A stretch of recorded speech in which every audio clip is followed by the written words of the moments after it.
วันนี้มาบุญวันเนาะวันนี้มาบุญวัน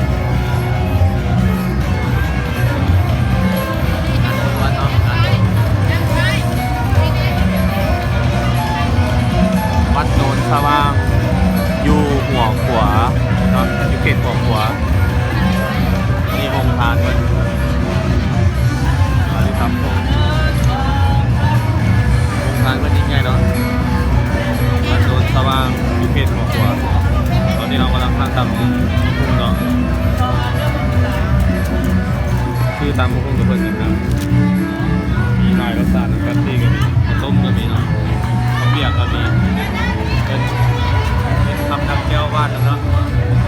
แล้วกินข้ามฮะขาดหามไปจะได้ขาดหามเอา